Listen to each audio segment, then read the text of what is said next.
Ngôi làng nhỏ nằm giữa thung lũng Nghệ An từng yên bình như một mảnh ký ức cổ xưa.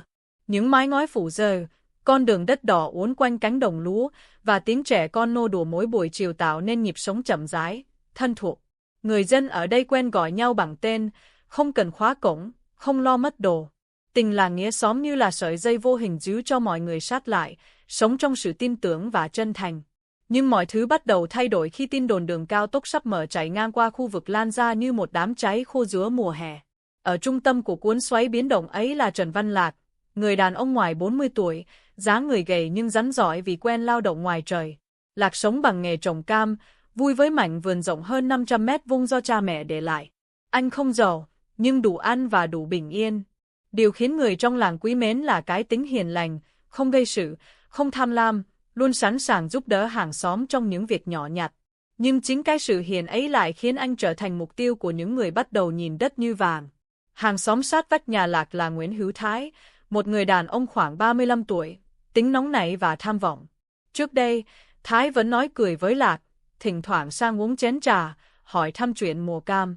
Nhưng kể từ khi giá đất trong vùng tăng gấp đôi, rồi gấp 3 chỉ trong vài tuần, ánh mắt Thái khi nhìn sang phần đất của nhà Lạc thay đổi hẳn. Nó không còn vẻ thân tình, mà lóe lên thứ tính toán lạnh lùng của một kẻ đang khao khát lợi ích. Cái ranh giới giữa hai nhà vốn chỉ là một hàng rào tre đơn giản, dựng từ thời ông nội của Lạc. Chưa bao giờ ai nghĩ đến chuyện lấn chiếm. Nhưng một buổi sáng, khi Lạc ra thăm vườn, anh phát hiện hàng rào bị dịch chuyển. Cọc tre mới đóng sâu vào phần đất của mình. Không có ai đứng đó, nhưng dấu chân còn mới và vết đất còn ẩm. Anh không muốn nghi ngờ, song trong lòng đã hiện lên cái tên duy nhất có thể làm chuyện này, Thái. Khi Lạc sang hỏi nhẹ nhàng, Thái chỉ cười, cái cười cố ý vang to để những người xung quanh nghe thấy. Tôi chỉ chỉnh lại cho đúng thôi. Đất này vốn thuộc về nhà tôi từ đời ông cố, Thái tuyên bố như thể đang giúp một kẻ mù tìm lại đường. Lạc biết rõ điều đó không đúng. Cha anh trước khi mất đã cẩn thận đưa anh xem giấy tờ đất, chỉ từng cột mốc, từng ranh giới. Nhưng Lạc vốn không phải người thích tranh cãi. Anh chỉ nói ngắn gọn rằng mình sẽ nhờ xá súng kiểm tra lại. Từ khoảnh khắc ấy, một đường ranh khác vô hình nhưng sắc lạnh mọc lên giữa hai gia đình. Sự việc tưởng chừng đơn giản lại lan đi nhanh chóng hơn Lạc tưởng. Chỉ trong vài ngày, dân làng bàn tán không ngớt. Người bảo Thái đúng vì gia đình anh ta xưa giờ đông người, đất rộng, người lại nói Lạc hiền quá nên bị bắt nạt. Nhiều kẻ lạ mặt cò đất từ tỉnh khác xuất hiện, chỉ trỏ, dựng ra những câu chuyện khiến mâu thuẫn càng căng thẳng. Làng quê vốn bình yên bỗng trở thành nơi ai cũng nhìn nhau đầy nghi ngại. Lạc cảm nhận được một điều mà anh chưa từng hình dung sẽ xảy đến. Mảnh đất của cha mẹ anh, nơi anh trồng từng gốc cam từ ngày mới cưới vợ, đang trở thành cái cớ để người khác coi anh như một kẻ đứng chắn con đường làm giàu của họ. Trong khi đó, Thái ngày càng trắng trợn. Hắn thuê người đo đạc riêng, mang bản đồ vẽ tay ra khoe với hàng xóm, nói rằng Lạc chiếm đất nhà tao bao năm nay. Có lúc Thái cố tình đứng ngay mép bờ rào, nhìn sang nhà Lạc với ánh mắt thách thức, như thể chỉ cần một cái cớ là hắn sẽ lao sang quát tháo. Vợ Lạc, chị Hòa, bắt đầu lo lắng. Chị nhỏ nhẹ bảo chồng, hay là mình thương lượng chút đi, anh à, mình hiền, nhưng người ta không sợ. Lỡ họ làm liều thì sao? Lạc im lặng. Anh biết vợ nói đúng, nhưng cũng hiểu rằng nếu nhượng bộ 1 mét hôm nay thì ngày mai họ sẽ đòi thêm 10 mét. Đó không còn là chuyện đất nữa, mà là chuyện danh dự của gia đình. Những buổi chiều trong làng không còn tiếng trẻ chơi đùa như trước. Ai cũng nghe ngóng xem xung đột giữa hai nhà sẽ đi đến đâu. Một thứ không khí nặng nề buông xuống, như thể cả làng đang đứng trước một trận bão mà không ai biết khi nào nó ập đến. Một đêm, khi Lạc đang dọn đồ nghề trong vườn, anh nghe thấy tiếng ai đó thì thầm ngoài hàng rào. Giọng nói cộc cằn, hằn học và chắc chắn là của Thái. Những câu nói vụn vặt như không để yên được, mai sử nó luôn trượt vào tai Lạc, khiến tim anh đập mạnh như trống trận. Đó là khoảnh khắc Lạc hiểu rằng chuyện này không còn dừng ở ranh đất nữa. Nó đã biến thành một cuộc đối đầu mà chỉ cần một mồi lửa nhỏ cũng đủ biến thành thảm họa. Và mồi lửa đó đang đến gần hơn từng ngày. Buổi sáng hôm sau mở ra với một cảm giác bất an lặng lẽ. Sương vẫn phủ trắng trên các ngọn tre, mặt trời vẫn nhô lên sau dãy núi, nhưng không ai trong làng thấy yên lòng như trước. Những lời đồn ngày càng nhiều, xen lẫn sự phỏng đoán và kích động. Người ta nói Thái đã chuẩn bị sẵn giấy tờ để kiện cho ra lẽ, kẻ khác thì cho rằng Lạc đã lén nộp đơn lên xã để phản đối. Dù mọi thứ chỉ là lời truyền miệng, mâu thuẫn giữa hai nhà đã trở thành tâm điểm khiến cả làng đứng ngồi không yên. Lạc vẫn giữ cái bình tĩnh quen thuộc, nhưng bên trong anh là sự giằng co dữ dội. Anh biết mình cần tỉnh táo, nhất là khi đối diện với một người hung hăng như Thái. Nhưng sự hiền lành của anh lại khiến người khác nghĩ rằng anh dễ bị lấn tới. Mỗi bước chân ra vườn, mỗi lần nhìn hàng rào tre bị xô lệch, sự phẫn uất âm ỉ trong anh lại bùng lên thêm một chút. Tuy vậy, là cố kìm nén, vì anh hiểu nếu để cảm xúc lấn át, mọi chuyện sẽ trượt khỏi tầm kiểm soát. Trong khi đó, Thái càng ngày càng tỏ ra ngang ngược. Hắn thường xuyên gọi điện cho người đo đạc, dẫn họ tới khu đất vào những giờ cố ý trùng với lúc Lạc đang làm việc. Những cây cọc gỗ mới được đóng xuống mép ranh cú như những mũi dao cắm thẳng vào lòng tự trọng của Lạc. Mỗi lần như vậy, Thái đều đứng khoanh tay bên cạnh, ánh mắt lạnh lùng và lời nói ngọt ngào đến giả tạo. Làm rõ ràng cho in chuyện thôi, hắn nói, nhưng giọng điệu lại toát lên sự thách thức. Một buổi chiều, Lạc không thể chịu đựng thêm. Anh bước sang đối diện Thái, cố giữ giọng bình tĩnh. Anh làm vậy là quá đáng rồi. Đất này cha mẹ tôi để lại, anh biết rõ. Thái nhún vai, không chút do dự. Tôi chỉ lấy lại thứ thuộc về tôi. Ai bảo anh giữ đất nhà tôi bao năm? Hai người đứng đối diện nhau, không ai chịu lùi bước. Không khí như đặc quán. Chỉ cần một câu nặng lời hơn, mọi thứ sẽ bùng nổ. Nhưng rồi Lạc quay đi trước. Anh hiểu nếu để xảy ra xô xát ngay lúc này, không chỉ đất đai mà cả gia đình anh cũng sẽ phải gánh hậu quả. Khi đêm xuống, tiếng côn trùng rả rích vang lên cùng nỗi ám ảnh kéo dài. Hòa, vợ Lạc, âm thầm thu dọn lại các món đồ trong sân, ánh mắt liên tục hướng về phía hàng rào như thể nó có thể bật tung bất cứ lúc nào. Chị cố gắng động viên chồng, nhưng chính chị cũng không giấu được sự lo sợ. Họ đã từng chứng kiến vài vụ tranh chấp đất đai ở xã bên, và Hòa hiểu rõ một điều, khi đất được tính bằng tiền, lòng người sẽ dễ dàng biến đổi. Đêm đó, khi mọi người trong làng đã chìm vào giấc ngủ, Lạc chợt nghe tiếng bước chân nhẹ ngoài vườn. Anh bật dậy, cầm lấy cây đèn pin và bước ra hàng rào. Ánh sáng chiếu vào một bóng người lẫn trong bụi tre. Lạc hét lớn, nhưng kẻ đó đã lao bỏ chạy ngay lập tức. Điều khiến anh rùng mình là hàng rào tre lại bị xê dịch thêm một đoạn.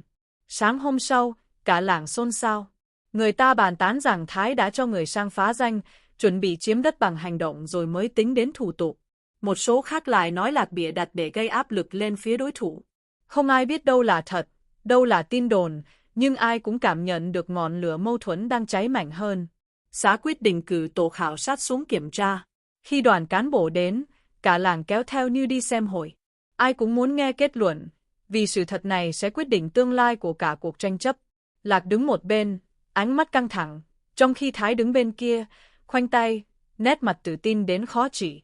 Nhân viên địa chính đo đạc từng mét đất, so sánh từng giấy tờ, đối chiếu từng cột mốc lưu trữ nhiều đời.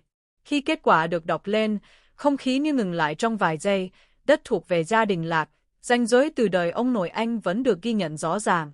Mọi thay đổi gần đây đều không hợp lệ. Cả làng ồ lên, một nửa thở phào, một nửa lặng đi vì thất vọng hoặc lo ngại rằng rắc rối sẽ tiếp diễn. Thái cắn chặt răng, khuôn mặt đỏ bừng vì tức giận. Sự thật ấy không làm hắn lùi bước, ngược lại, nó như đổ thêm dầu vào lửa trong lòng hắn. Không công bằng. Thái hét lên. Mấy ông chỉ bênh nó, tôi sẽ kiện lên huyện. Lạc biết Thái sẽ không dừng lại, nhưng anh không ngờ ánh mắt của đối phương lại tràn đầy sự thù hằn đến vậy. Hắn nhìn Lạc như nhìn kẻ đã phá nát giấc mộng đổi đời của mình. Buổi tối hôm đó, khi gió thổi qua mái nhà và ánh đèn nhập nhoạng, Hòa nói với chồng bằng giọng run run. Anh Lạc, em sợ chuyện này chưa kết thúc đâu. Lạc gật đầu, trong mắt hiện lên một dự cảm u ám. Anh cảm nhận gió nguy hiểm đang đến gần, như thể một bóng đen đang từ từ trùng xuống mái nhà mình. Và rồi, chỉ vài ngày sau, biến cố thật sự đầu tiên xảy ra. Một thứ không ai trong làng tưởng tượng, nhưng tất cả đều biết, đó chỉ mới là bắt đầu. Biến cố đầu tiên xảy ra vào một buổi sáng đầy mây xám. Khi Lạc vừa mở cửa bước ra sân, anh nghe tiếng chó sủa dữ dội phía sau vườn. Anh chạy tới và đứng chết lặng, một mảng lớn cam bị bứt nát, cành gáy vung vái, và trên đất còn in gió dấu giày lạ. Vết giày hướng thẳng sang phía nhà Thái như một lời thách thức không cần che giấu. Hòa chạy theo sau, mặt trắng bệch, hai tay run rẩy chạm vào những gốc cây bị phá. Không lẽ họ làm thật sao? Chỉ thờ thào. Lạc không trả lời, nhưng sâu trong ánh mắt anh là sự phẫn nộ bị dồn nén đến mức nguy hiểm. Anh biết đây không phải hành động ngẫu nhiên. Nó là tín hiệu, một lời cảnh cáo, hoặc một lời tuyên chiến. Khi tin này lan ra, dân làng lại chia thành hai phe. Một bên ngầm cho rằng Lạc đã tự phá cây để đổ tội cho Thái, bên còn lại tin chắc chắn rằng Thái đang điên cuồng vì bị mất cơ hội đổi đời.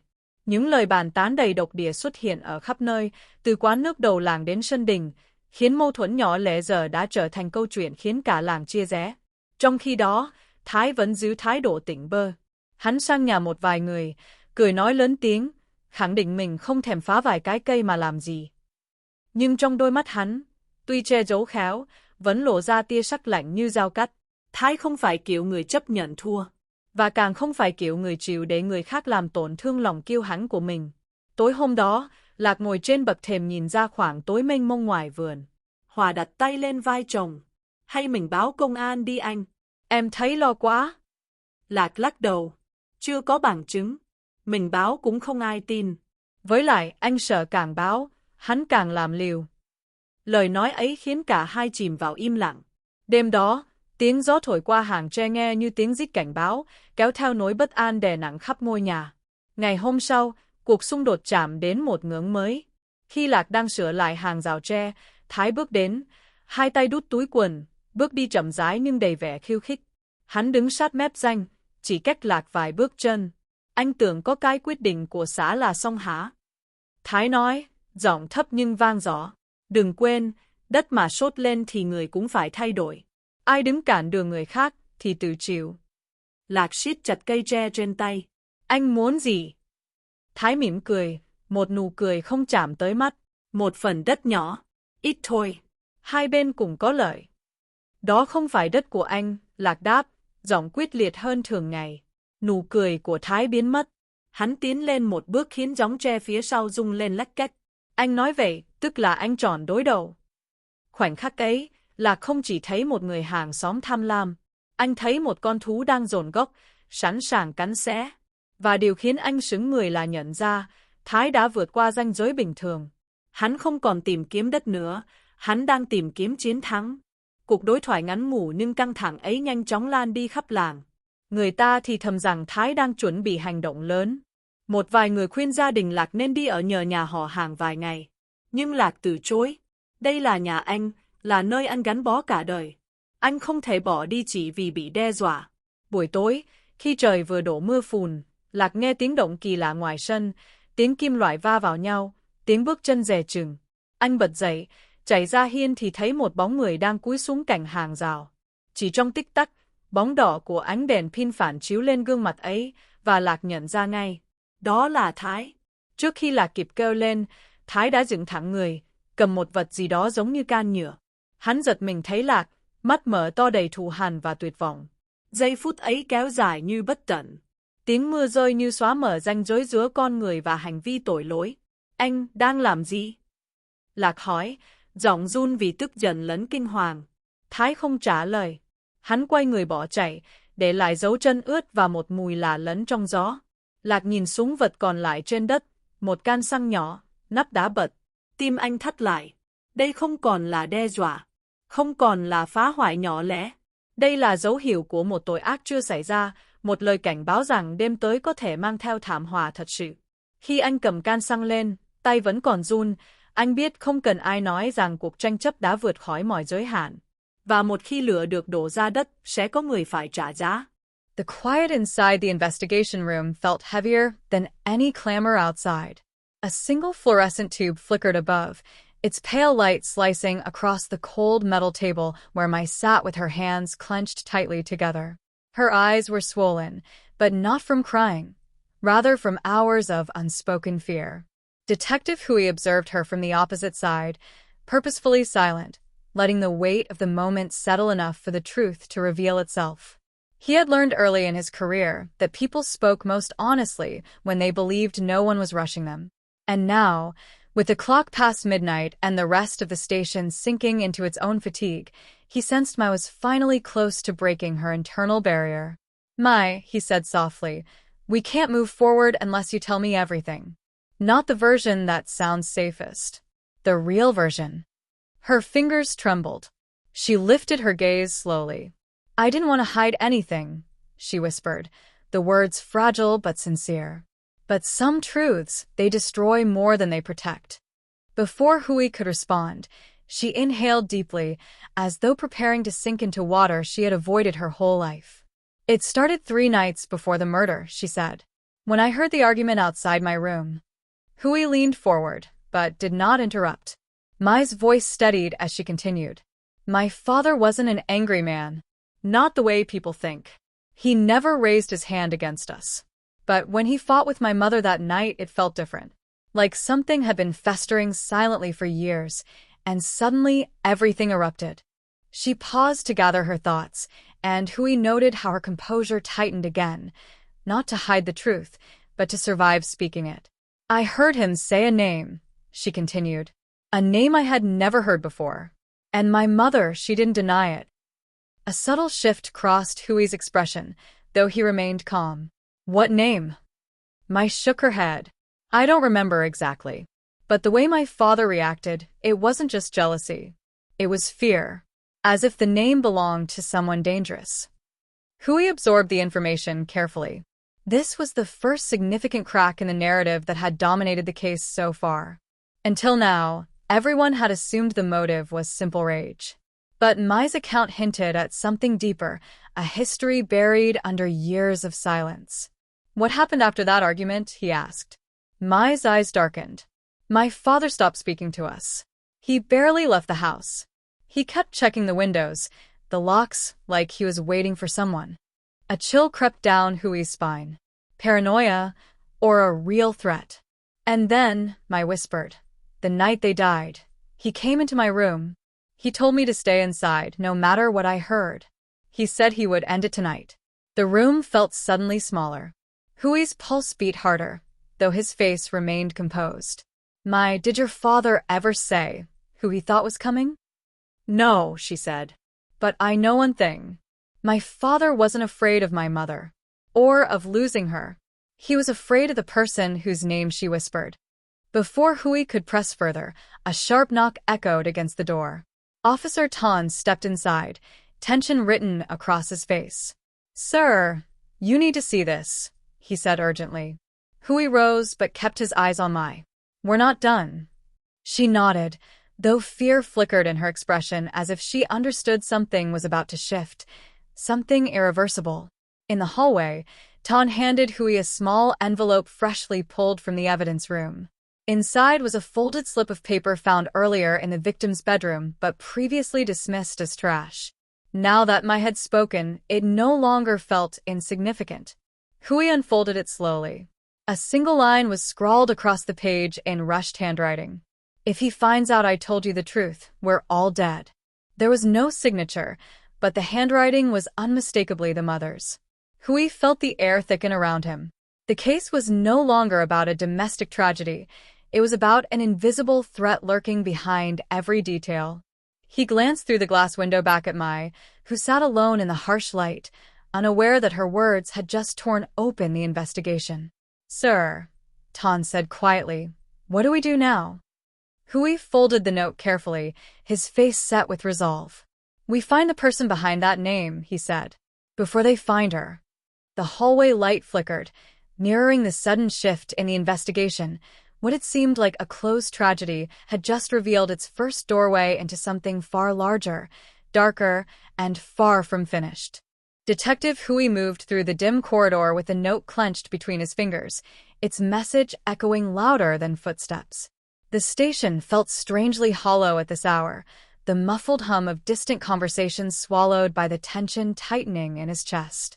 Every instinct told him time was narrowing, that whatever force stood behind the unnamed threat was already closer than they realized. He pushed open the door to the analysis room, where Officer Lin sat in front of a cluttered desk lit by the glare of dual monitors. Her eyes were sharp despite the fatigue around them. She thrived in the quiet pressure of late-night work. "You found something?" she asked, straightening as he entered. Hui handed her the note silently. Lin skimmed the sentence, her expression tightening as she reached the final word. "That changes everything," she murmured. "Exactly," Hui said. "We need to trace the origin of that name I heard during the argument. Even the faintest lead is enough." Lin nodded. If the mother wrote this before the murder, she knew someone was coming for them. "Or already watching," Hui added. He leaned over her shoulder as she pulled up audio files from the victim's phone. Hours of recorded voice notes, messages, and call logs scrolled across the screen. Most were mundane, but the pattern of calls in the days before the murder stood out. Several outgoing calls to the same unknown number, all late at night, all lasting less than 10 seconds. She was contacting someone, Lynn said quietly, or trying to warn them. But why leave no messages? Hui wondered. Lynn ran a quick trace, but the result flashed red. Number not registered, rerouted through multiple lines. Someone who knew how to stay unseen, she said. Hui absorbed the information carefully. Each clue pointed not to a crime of passion, but to something organized, something precise. His thoughts drifted back to Mai's trembling words. He said he would end it tonight. The father hadn't sounded like a murderer. He had sounded like a man preparing for confrontation. What if the father wasn't hiding from his wife? Hui asked. What if he was protecting her from whoever this name belongs to? Lynn frowned. Then why did they both end up dead? That, Hui replied, is what we need to uncover. Before Lynn could respond, Tan burst into the room, breathless. Sir, you need to see the security feed from the neighborhood. Now. Hui followed him quickly to the monitoring desk, where several screens displayed grainy footage from nearby cameras. Tan rewound one clip to just after midnight on the night of the murder. There, Tan said, pointing at a shadowy figure moving near the victim's house. The figure wore a hood, face obscured, but what mattered was the movement. Steady, deliberate, familiar to those who had dealt with hired professionals. The person approached the doorway, paused, then moved around to the side window. Seconds later, the footage glitched briefly, the camera flickering before stabilizing again. That was a malfunction, Tan said. Someone used a jammer. Hui felt the weight of the note again. If he finds out I told you the truth, we're all dead. Whoever the mother feared had already reached her doorstep that night. Zoom in, Hui ordered. Tan did, enhancing the image as much as the grainy resolution allowed.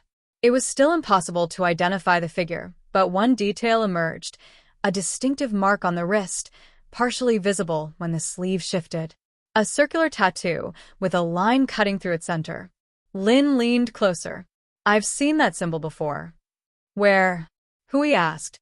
In a case file from 3 years ago, she said slowly. A series of disappearances.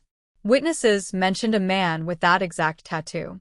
The investigation stalled because the victims had no direct link, but all of them had been threatened before they vanished. And the suspect? Hui pressed. Never identified, Lynn replied. We only had the symbol.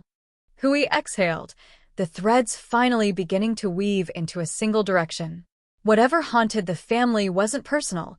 It was part of something much larger, something that had already slipped through law enforcement once.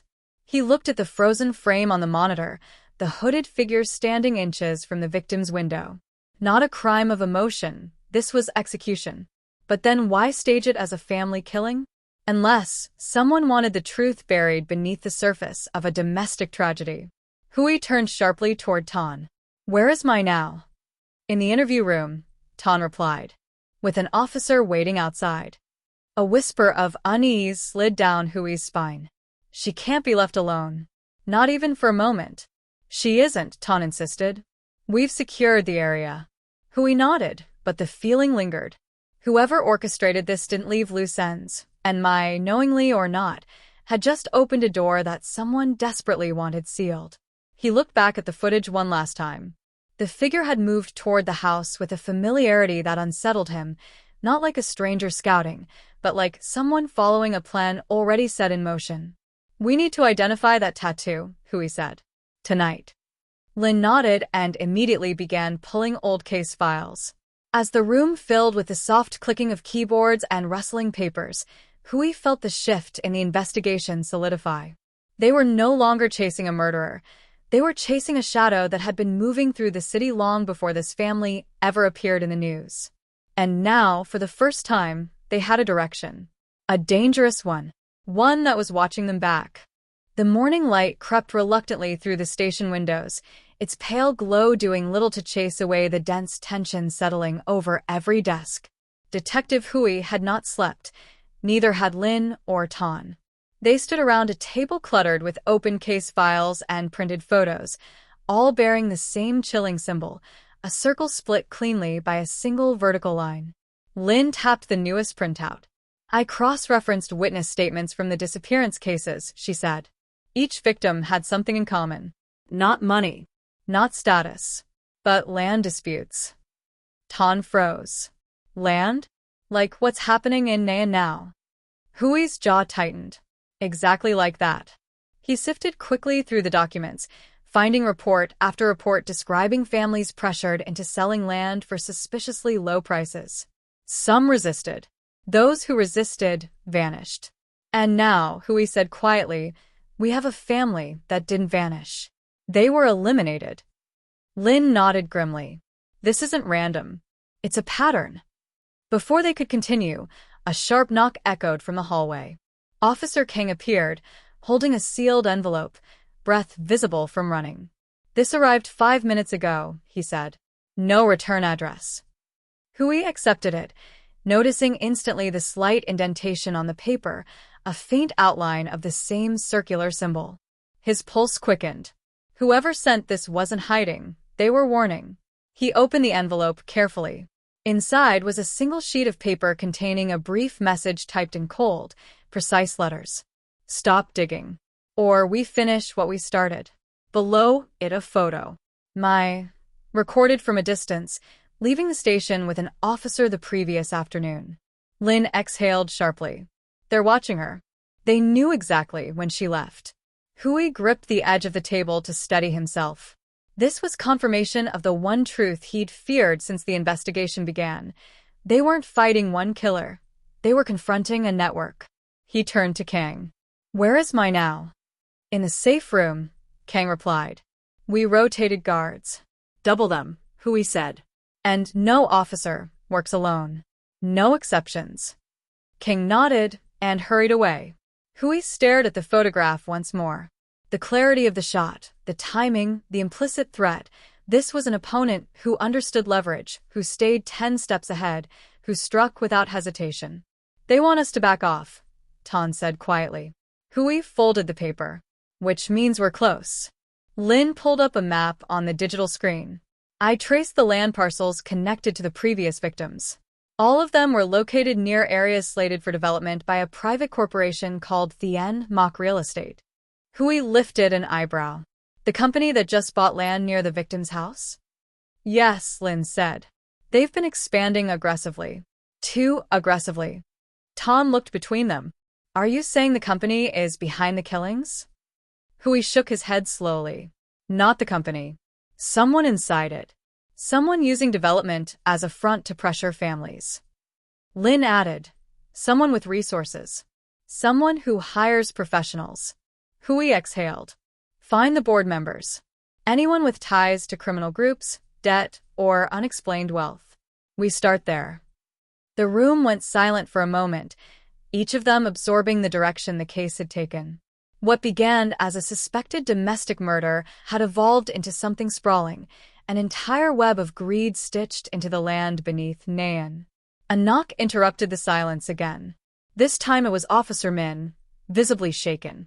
Sir, he said, voice unsteady, you need to see this.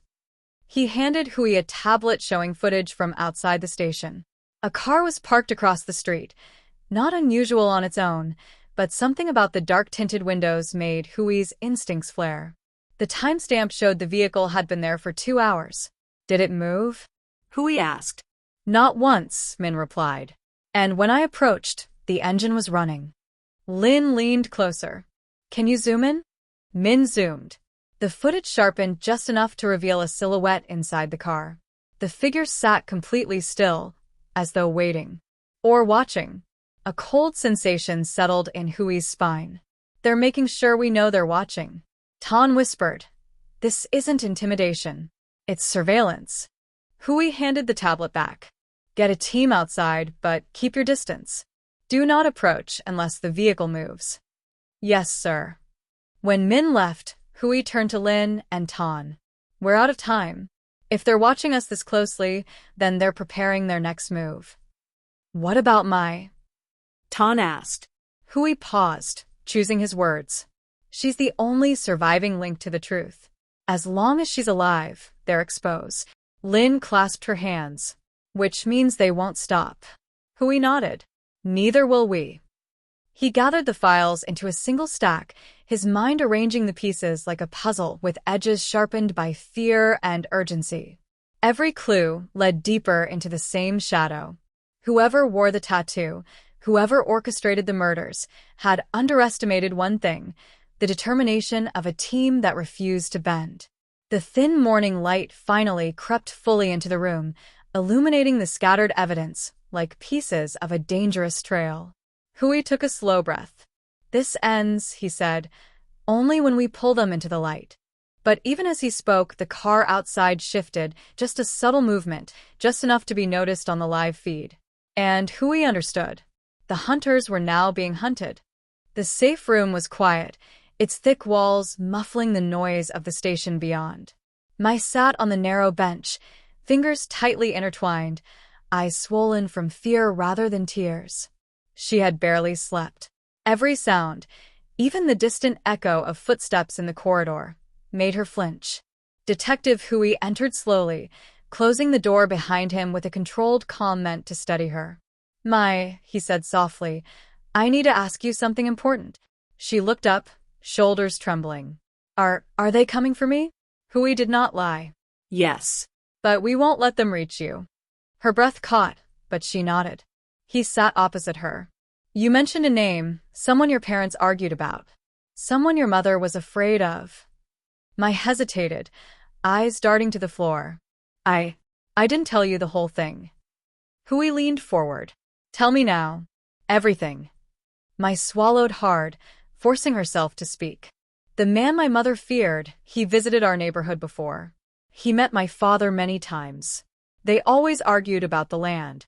But 2 weeks ago, my mother came home shaking. She said she had seen him with other men, dangerous men. She told my father, if we don't give up the land, they will kill us. Do you know his name? Hui asked. Mai nodded slowly. They called him Zhong Ma.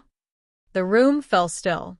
It was a name Hui knew, a whisper in half-forgotten case files, a rumor behind unsolved disappearances. A land broker with no legitimate records, a man believed to be the middle link between corporations and hired killers. Always invisible, always one step away from being legally cornered. And now, finally, a witness had spoken his name aloud. Mai, Hui said carefully, did your father ever agree to anything? Did he sign anything? No, she whispered. He wanted to keep the land. My mother begged him to leave town, but he refused. He said he wouldn't let criminals steal what belonged to our family. And on the night of the murder? Mai shook her head violently. My father wasn't angry at my mother. He was afraid for us. He kept saying, they're coming. We need to get out. Hui felt the weight of her words settling like stone. This was no domestic dispute. It was execution, exactly as he had suspected. A knock came at the door. Tan appeared, urgency shadowing his face. Sir, he said, the car outside just left. Hui rose immediately. Where did it go? We're tracking it, Tan replied. But there's more. He handed Hui a small recording device. This was found near the entrance. Someone planted it under the railing. Hui examined the tiny microphone. High quality, expensive, professionally installed. They've been listening, Tan said. Mai froze, breath shallow. Does that mean they know I'm here? Hui pocketed the device. Not anymore. We're sweeping the building. But the truth sat between them like a cold blade. They didn't know how much the criminals had already heard, or which details had reached them. Lin entered next, face pale but determined. I traced Dung MOS connections. He works with Thien Mok Real Estate indirectly, through shell companies. But one name keeps appearing on the financial transfers. She handed Hui a file. The name leapt off the page. Tran Quoc Hai, board director, major investor, and one of the most influential figures in the region. Tan exhaled. If he's involved, this goes higher than we thought. Mai whispered, that's the man who came to our village. My mother recognized him from TV. She said no one could help us because he had too much power. Lin clenched her jaw. Now we have a witness. Hui closed the file, his decision forming sharply. We're moving Mai to a secondary safe location, he said. This building might already be compromised. We take her out quietly. Tan nodded. I'll prepare the car. As they stepped out of the room, the station's lights flickered, just for a second, just enough to make every officer look up with a jolt of unease. Lin froze. That wasn't a power issue. Tan spoke quickly. Backup generator shows stable load. Someone tampered with the main line. Mai grabbed Hui's sleeve, voice trembling. Are they here? He guided her firmly toward the exit. We don't take risks. Stay close. As they neared the rear staircase, an officer sprinted down the hall toward them. Detective Hui, he shouted. Cameras in the East Wing just went offline. Every single one. Hui stiffened, instincts sharpening. How long ago? He demanded. 20 seconds. 20 seconds. Just enough time for someone to slip inside. Hui drew a slow breath, every muscle bracing for the storm unfolding. We're moving. Now. He ushered Mai forward as officers flanked them, tension crackling in the air like a wire ready to snap. The corridor felt too quiet, too still, too watched. As they pushed open the rear exit, a gust of cold wind hit them, and in that split second, Hui saw a shadow shift in the far corner of the lot. Too tall, too still, too deliberate. The hunt had crossed the station walls. They were no longer safe, and the killers were no longer hiding. The night air outside the station carried a sharp, metallic chill, the kind that warned of danger rather than weather. Detective Hui held Mai's wrist firmly as they moved toward the unmarked car waiting near the back gate. Officers Tan and Lin scanned the darkness, each step measured, every shadow treated as a potential threat. Into the car, Hui ordered quietly. Before Mai could take her second step, a sudden click echoed through the lot. Clean, precise, unmistakable. A gun being cocked. Down. Hui snapped, pulling Mai behind a parked vehicle as a silenced shot sliced through the space where her head had been a heartbeat earlier. Chaos erupted. Officers shouted, weapons drawn, spreading out in formation as the darkness finally revealed its intruder. A figure stepped from behind the maintenance shed, tall, calm, moving with the smooth precision of a trained assassin. The same hooded silhouette captured in the security footage. The tattoo on his wrist was unmistakable even in the dim light, a circle divided cleanly by a single line. Dũng mỏ sờ man. Maybe Dung Mo himself. And he was here for one person. Meh. Another shot rang out, shattering a side mirror. Tan returned fire, forcing the attacker to retreat behind a concrete pillar. We can't stay here, Lin shouted. Hui scanned the lot quickly, calculating. We move to the alley. Cover us. Tan and the other officers began firing controlled shots, not reckless but deliberate, buying seconds, not minutes. Hui lifted Mai. Run when I say. Not before. Mai nodded, though terror tightened her breathing. The assassin moved again, fast and silent, closing distance with a predator's patience. He fired once more, hitting the ground inches from Mai's feet. She froze. Hui didn't hesitate. He grabbed her arm and pulled hard, dragging her into motion. Run. They burst into the narrow walkway beside the station. Lin followed, firing behind them. The alley was dimly lit, the yellow bulbs flickering, as though the building itself trembled under the pressure of the chase. Hui pushed Mai ahead. Keep going. Don't stop. Behind them, a heavy thud echoed. The assassin had jumped from the pillar to the alley wall, landing with terrifying agility. He was closing in, faster than any of them expected. Lin fired again. The shot scraped the wall inches from the assassin's shoulder, but he didn't flinch. Instead, he raised his gun and fired back. The bullet grazed Lin's arm, sending her stumbling. Lin! Hui shouted. I'm fine, she hissed, clutching her arm but staying upright. They reached the back gate leading to the residential street behind the station. Tan burst through first, clearing the area.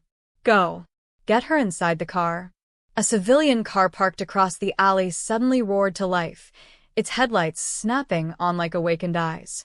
Hui's instincts exploded in warning. That's not ours, move. The car accelerated toward them. Mai screamed. Tan fired directly at the windshield. The car swerved, crashing violently into a metal barrier. Smoke hissed from the hood. Before anyone could react, the assassin emerged behind them, raising his gun for a clean shot at Mai. But Hui moved faster.